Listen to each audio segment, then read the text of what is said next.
Hi, I'm doctor Sasidharan. So இன்றைக்கி நம்ம பார்க்க போகிற டாபிக் என்னென்னா, உங்கள் வீட்டில் குழந்தைங்க இல்லை பெரியவங்களோ யாருக்கா ஒருத்தவங்களுக்கு வலிப்புன்னு சொல்லுவோம், சீஜர் அந்த மாதிரி எதாவது வந்துச்சுன்னா நீங்கள் அக்யூட்டாக என்ன ரெஸ்கியூ பண்ணணும், என்ன எமர்ஜென்சி நீங்கள் வீட்டில் இருக்கக்குள்ளே ஹேண்டில் பண்ணணும், அதை பற்றி தான் நம்ம இன்றைக்கி டிஸ்கஸ் பண்ண போகிறோம். சீஜர் ஆர் வலிப்பு இதை நம்ம என்ன எப்படி சொல்கிறோம்னா, உங்கள் வீட்டில் இருக்கிற குழந்தைங்களுக்கு யாருக்கோ இல்லை பெரியவங்களுக்கு யாருக்கோ இதுக்கு முன்னாடி அவங்களுக்கு வலிப்பு வந்திருக்கலாம், இல்லை இதுவே ஃபஸ்ட் டைம் வலிப்பாக இருக்க போகுதுன்னா ஓகேங்களா. உங்கள் முன்னாடி அவங்கள நீங்கள் அட்டன் பண்ணக்குள்ளே அவங்கள பார்க்கக்குள்ள அவங்க கை கால் உதறல், அப்புறம் கவனிக்காமல் இந்த 2 கண்கள் மட்டும் மேலே போகிற மாதிரி இருக்குது, கை கால் உதறல் ரொம்ப அதிகமாக இருக்குது, கால் உதறல் அதிகமாக இருக்குது, சுயநினைவு இல்லாமல் வாயிலேருந்து நுர தள்ளிக்கிட்டே வருது, யூரின் பாத்ரூம் அப்படியே போயிடுறாங்க, இந்த வலிப்பு அக்யூட்டாக இந்த சீஜர் போயிட்டு இருக்குள்ள நீங்கள் என்ன பண்ணணும், நீங்கள் அந்த விக்டிமை சரவுண்ட் பண்ணியிருக்குள்ள நீங்கள் அவங்கள எப்படி ரெஸ்கியூஸ் பண்ணணுன்றதை பற்றி தான் இன்றைக்கி நம்ம டிஸ்கஸ் பண்ண போகிறோம். மொதல் விஷயம் என்னென்னா, அவங்களுக்கு வலிப்பு ஆக்டிவாக இருக்கக்குள்ள நீங்கள் அவங்கள செமி ப்ரோன்னு சொல்லுவாங்க, ஒரு கழித்து நீங்கள் அவங்கள படுக்க வைக்கணும் ஓகேங்களா. அவங்கள கம்ப்ளீட்டாக திருப்பியும் படுக்க வைக்கக்கூடாது, ஏன்னா அவங்க வாய் கீழே தரையை கிராவிட்டி நோக்கி இருக்கிற மாதிரி இருக்கணும். ஸோ தட் அவங்க உமிழ்நீர் ஏர்வேன்னு சொல்லுவோம், நுரையீரலுக்குள்ளே போயிட்டு இன்ஃபெக்ஷன் உண்டாகாமல் இருக்கிற மாதிரி பார்த்துக்கிற மாதிரி இருக்கும். அது மொதல் விஷயம் நீங்கள் பக்கத்தில் அட்டன் பண்ணக்குள்ள.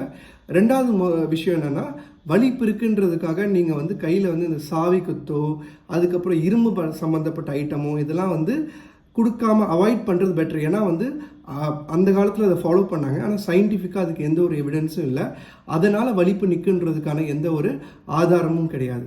அடுத்து நீங்கள் என்ன பண்ணலான்னா, அவங்களுக்கு நீங்கள் என்னென்ன பண்ணக்கூடாதுன்றது தான் முதல்ல தெரிஞ்சுக்க வேண்டிய விஷயம். நான் சொன்ன மாதிரி சாவி கற்று கொடுக்கக்கூடாது. அதுக்கப்புறம் இன்னொரு விஷயம் என்னென்னா, அவங்களுக்கு வலிப்பு இருக்குது, சுயநினைவு இல்லை அப்படின்னக்குள்ளே நீங்கள் தண்ணியோ வேறு ஏதோ சாப்பாடு ஐட்டமோ லிக்விட் ஐட்டமோ எதுவுமே எடுத்துகிட்டு போய் அவங்களுக்கு கொடுக்கக்கூடாது ஓகேங்களா. அது முதல் முக்கியமான விஷயம். ஏன்னா அப்படி நீங்கள் கொடுக்கக்குள்ள அவங்க சுயநினைவு தெளிவாக இல்லாத போது அவங்க ஆஸ்பிரேஷன் சொல்லுவோம், அது அவங்க உணவு குழாய்க்கு போகாமல் மூச்சு குழாய்க்கு போயிட்டு அது வழியாக நிமோனியா, ஆஸ்பிரேஷன் நிமோனியாவோ இல்லை ஆஸ்பிரேஷன் ஆகுறதுனாலையோ ப்ராப்ளம் இன்னும் அதிகமாக தான் ஆகுமே தவிர நீங்கள் அவங்கள சேவ் பண்ணலை, அவங்களுக்கு பிரச்சனையை தான் உண்டாக்குறீங்க. சார் நான் என்ன பண்ணால் அவங்க சேவ் ஆவாங்க அப்படின்னு நீங்கள் கேட்டிங்கன்னா, நான் சொன்ன மாதிரி அவங்கள ஒரு கழிச்சு சாய வச்சுக்கணும். வலிப்பு மேக்ஸிமம் ஒரு ஃபஸ்ட் டைம் வர வலிப்பு ஒரு 30 செகண்ட்ஸ்லேருந்து 5 நிமிஷம், சில டைம் மேக்ஸிமம் 10 மினிட்ஸ் 15 மினிட்ஸ் கூட போகலாம். நீங்கள் அவங்கள ஒரு கழிச்சு படுக்க வைக்கணும், அதுதான் ரெஸ்கியூ பொசிஷன். அதுக்கப்புறம் என்ன பண்ணுறீங்கன்னா, முகத்தில் தண்ணி தெளிக்கலாம். அவங்களுடைய சுயநினைவை திருப்பி கொண்டுட்டு வரதுக்காக நீங்கள் வாட்டர் ஜஸ்ட் முகத்தில் ஸ்பில் மட்டும் பண்ணலாம், வாயு வழியாக தண்ணி கொடுக்கவே கூடாது, அதை மைண்டில் வச்சுக்கோங்க. அவங்க சுயநினைவோடு திரும்புகிறாங்க, கொஞ்சம் குழப்பத்தோடு இருக்காங்கன்னா அவங்க அந்த ஒரு கழிச்சு படுக்கிற பொசிஷன்லேயே அவங்க மெயின்டைன் ஆகலாம். அதுக்கப்புறம் அவங்க தெளிஞ்சதுக்கப்புறம் நீங்கள் பக்கத்தில் இருக்க ஹாஸ்பிட்டலுக்கு நீங்கள் கூப்பிட்டு போகிறது பெட்டர் ஆப்ஷனாக இருக்கும். இல்லை சார் வலிப்பு அடிச்சுக்கிட்டே இருக்குது, சுயநினைவே இம்ப்ரூவ் ஆகலாம், நீங்கள் எமர்ஜென்சி ஆம்புலன்ஸ் கூப்பிட்டு ஆம்புலன்ஸில் ஷிஃப்ட் பண்ணுறது பெட்டர் ஆப்ஷனாக இருக்கும். நீங்கள் பைக்லேயோ இல்லை நீங்கள் உங்கள் வண்டியில் வச்சு எடுத்துகிட்டு போகலையோ இந்த பொசிஷன் சேஞ்ச் ஆகிறதுனால பிரச்சனையும் உண்டாகலாம். ஆம்புலன்ஸ் எமர்ஜென்சிக்கு நீங்கள் ரெஸ்கியூ கூப்பிடலாம். சார் எனக்கு எந்த ஃபெசிலிட்டியுமே இல்லை, ஒன்றுமே பண்ண முடியலன்னா நீங்கள் அந்த டைமில் seizure most of the time seizures ஒரு குறிப்பிட்ட டைமுக்கு அப்புறம் ஸ்டாப் ஆகும்.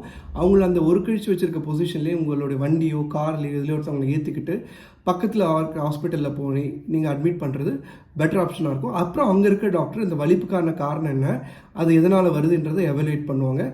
நீங்கள் ஆஸ் அன் ரெஸ்கியூவராக ஒரு விக்டிம் பக்கத்தில் இருக்கீங்க, ஒரு சீஜர் வர வலிப்பு வர விக்டிம் பக்கத்தில் இருக்கீங்கன்னா அவங்கள எப்படி ரெஸ்கியூ பண்ணணும்னு நான் சொன்ன விஷயங்களை நீங்கள் ஃபாலோ பண்ணிக்கலாம். முதல் விஷயம் என்னென்னா, செமிப்ரன் ஒரு கழிச்சு அவங்கள படுக்க வைக்கணும். அதுக்கப்புறம் அவங்க உமிழ்நீர் ஒரு பக்கம் வரா மாதிரி பார்த்துக்கணும், அது ஒரு விஷயம்.